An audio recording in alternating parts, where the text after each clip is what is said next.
Une fille du peuple, une comédienne, une chose que vous caressez aujourd'hui et que vous briserez demain.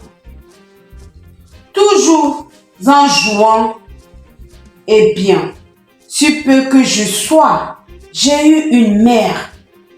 Savez-vous ce que c'est que d'avoir une mère? En avez-vous eu une? Vous? Savez-vous ce que c'est que d'être enfant? Pauvre enfant, faible, nu, misérable, affamé, seul au monde, et de sentir que vous avez auprès de vous, autour de vous, au-dessus de vous, marchant quand vous marchez, s'arrêtant quand vous vous arrêtez, souriant quand vous pleurez, une femme. Non, on ne sait pas encore que c'est une femme. Un ange qui est là, qui vous regarde, qui vous apprend à parler, qui vous apprend à rire, qui vous apprend à aimer, qui réchauffe vos doigts dans ses mains, votre corps dans ses genoux, votre âme dans son cœur, qui vous donne son lait quand vous êtes petit, son pain quand vous êtes grand, sa vie toujours.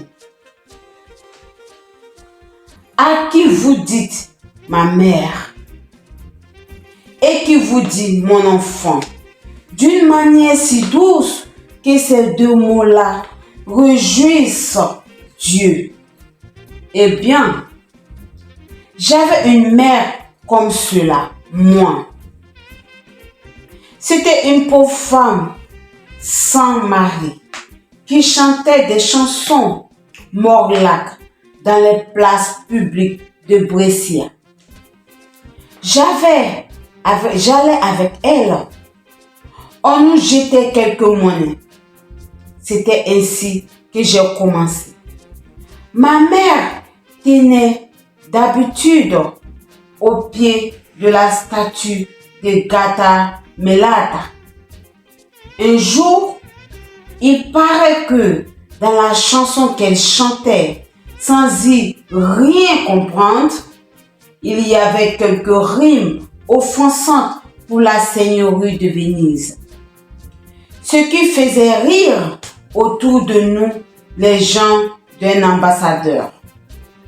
Un sénateur passa, il regarda et entendit et dit au capitaine grand qui le suivait: à la potence cette femme. Dans l'état de Venise, c'est bientôt fait. Ma mère fut saisie sur le champ. Elle ne dit rien.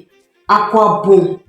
M'embrassa avec une grosse larme qui tomba sur mon front, prit son crucifix et se laissa garrotter.